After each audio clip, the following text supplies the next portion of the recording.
I'm about to explain Chaos Dungeons to you. In this video, I'm going to break down both how to enter Chaos Dungeons, why you may not be able to enter some Chaos Dungeons, the rewards you will receive, and all of the information that is crucial to know about Chaos Dungeons. Don't forget to like and subscribe for more Lost Ark videos. Let us begin. The very first Chaos Dungeon is obviously North Vern level 1. It requires a minimum of 250 recommended item level in order to get in. If you have not got 250 item level, the only thing you have to do is continue doing your main quest. If you want to know what the main quest is, after you follow the orange ones and it just says find more arcs, then you follow the blue ones. You go around the world doing all the blue missions and you will eventually have 250 item level just by questing. Even the monsters during the questing system will drop those levels. So if you can't enter, that is why. Second of which, you have to progress to a certain point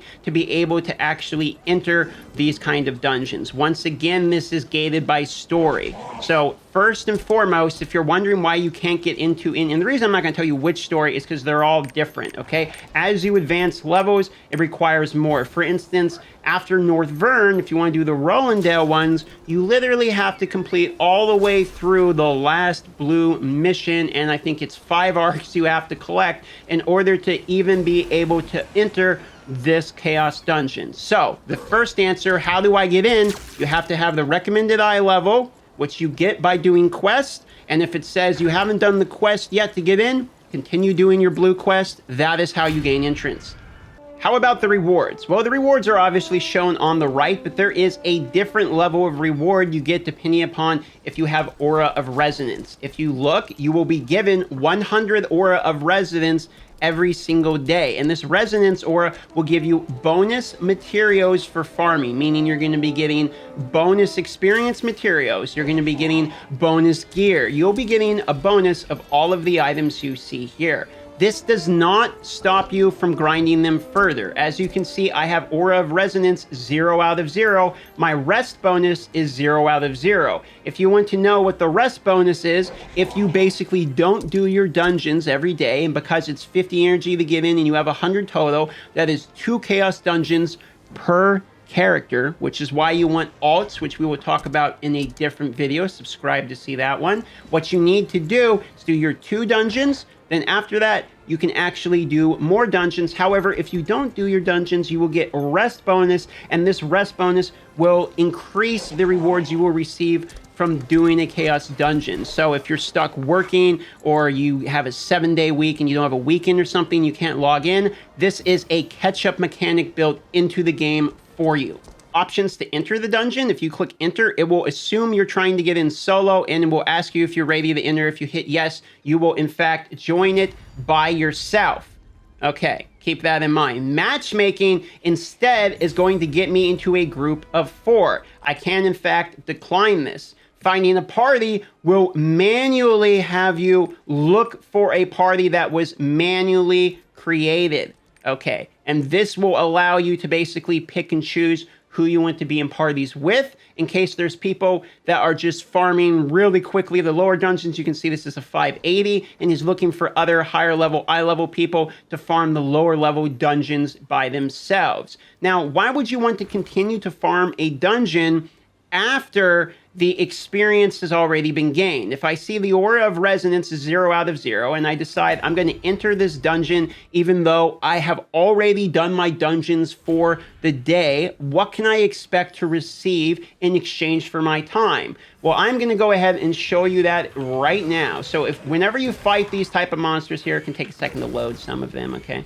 There you go. So when you fight them, you are going to be receiving other items that are not part of the main primary items. What am I talking about? The main primary items being like the books, the main primary items being the gear, etc.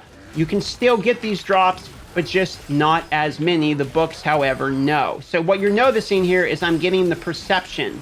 Okay, I'm getting perception shards. I'm going to be getting something else called like disorder crystals, etc. Now, what can I do with these actual pieces of gear? When you leave the dungeon, you actually can go here just below it in Vern, and you see you can trade the items that are infinitely farmable, like perception shards, for instance, for just straight up items that will allow you to enhance your gear. If you don't know about honing gear, I will have a video on that as well. If you look here, there's harmony shards, destruction stones, there's even perception engraving recipes. You can do this for tier 1, tier 2, and obviously tier 3. This is how you infinitely grind gear once you're beyond the point of all your dailies done, all your dungeons done, all that. This is essentially the Greater Rift farming. If you look, you can actually use the purple Disorder Crystal drops, which are infinitely farmable as well, to trade for gear. And you see you can trade for the blue, the purple, or even the legendary drop variants, which will require item levels in order to pick them up. You can even disenchant these pieces of gear for more farming materials. And these are also a good way to help you collect the active engravings that you need, and I have a video covering engravings already on this channel. So what does the gameplay loop actually end up looking like? Well, every single day you're going to go into your Chaos Dungeon. Typically, people do this before reset, before your server reset. Why? Because that way you can push your item level as high as possible in order to be able to fight the hardest variant of the Chaos Dungeon at the end, in case you increased your eye level. That's why people are saying to recommend to do it at the end.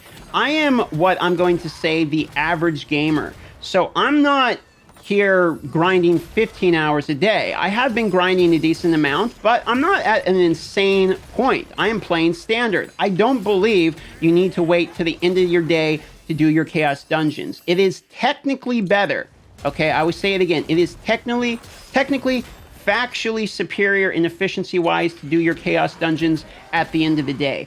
However, I quite enjoy the Chaos Dungeons. I very often do not find myself able to complete them in the day, considering your alts can do them as well, meaning right off the bat, once you have your power pass from completing Vern, you're doing 6 Chaos Dungeons a day, not including if you're grinding additional ones and not thinking about rest bonuses, okay?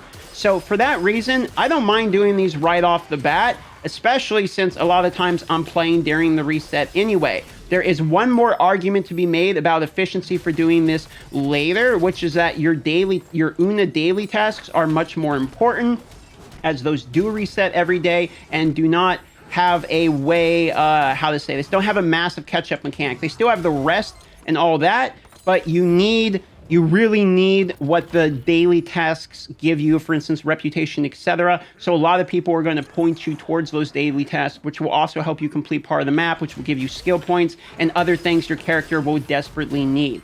That being said, the Chaos Dungeons are a ton of fun, and I believe are kind of a sticking point where people really just like to grind them.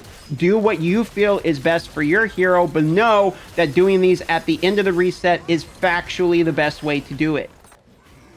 There is one other point to make here, which is the efficiency of farming. As you can see, I am doing a higher level dungeon, and I've already received a legendary piece of gear. If you are going for legendary item drops, you don't want to farm the lower level dungeons. However, the lower level Chaos Dungeons, you can actually farm the Disorder Crystals and the Perception Shards faster than if you're actually farming them on the main one. However, the other drops you get are going to be better in your main Chaos Dungeon, if that makes sense. So basically, if you're looking for not Perception Shards and Disorder Crystals, you find the harder ones, or else you just spam through whatever one is pretty much a one-shot for you in order to infinitely just farm Perception and Disorder Shards. You will also notice there is a weekly quest I am currently completing, which I highly recommend getting your weekly quest. If you go to Adventure, you can go to Una Tasks, and you can see under weekly here, there are weekly quests for the Chaos Dungeon, which will give you even more of these rewards, and some of them will even give you a really high tier faucetable ability stones, which are a really big part of your gameplay experience. So for that reason, do not sleep on your weeklies as well when you are infinitely grinding these dungeons. Completing runs, even when you have no aura, will give you a bonus. I got a soul leaf here as my bonus, and that is it. The dungeon is over. I can go back and select the level, do a different level if I want, or I can just leave. There you go. The dungeon is now completed. Hopefully, this answered all of your questions. If you have any other questions, feel free to leave them in the comments down below. I would do my best to go through and answer them as I understand them. And I will do my best on this channel to constantly bring out well-spoken explanations for things in the game that are confusing. Love y'all. Thanks for watching. See you on the next one.